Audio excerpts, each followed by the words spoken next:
Les écomatériaux, c'est des matériaux qui répondent à un certain nombre de qualités sur le plan environnemental, sur le plan développement de filières locales,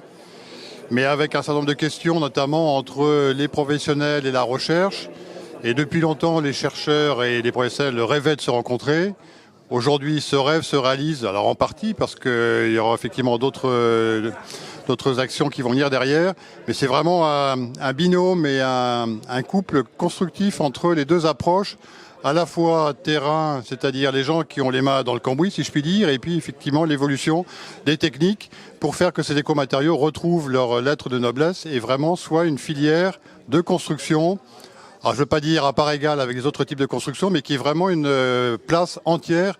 dans le paysage breton. On a créé cette journée qui a vocation à démystifier les écomatériaux. On vise en premier lieu les professionnels de la construction qui sont peut-être pas mûrs ou en tout cas pas avertis sur les écomatériaux, qui ont peut-être une image de matériaux pour écolo, et de leur montrer qu'il y a des vraies caractéristiques techniques qui sont pertinentes, qui ont été testées par des chercheurs et qui ont des vrais arguments à être développés dans la construction. Donc du coup, autour de cette journée-là, c'était l'idée de faire intervenir à la fois des chercheurs et des professionnels pour justement parler caractéristiques techniques,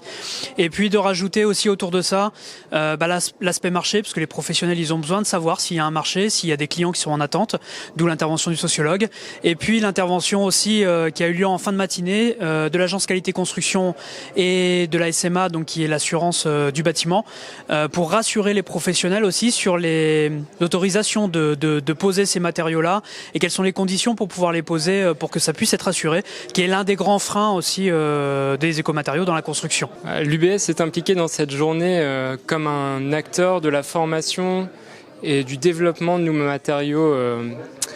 d'écomatériaux pour la construction. Donc ça fait plusieurs années maintenant qu'on intervient pour former des jeunes, notamment en licence pro, dans le domaine de l'éco-construction, et au laboratoire, l'éco-construction et les matériaux pour construire différemment sont une des thématiques qui est développée au laboratoire,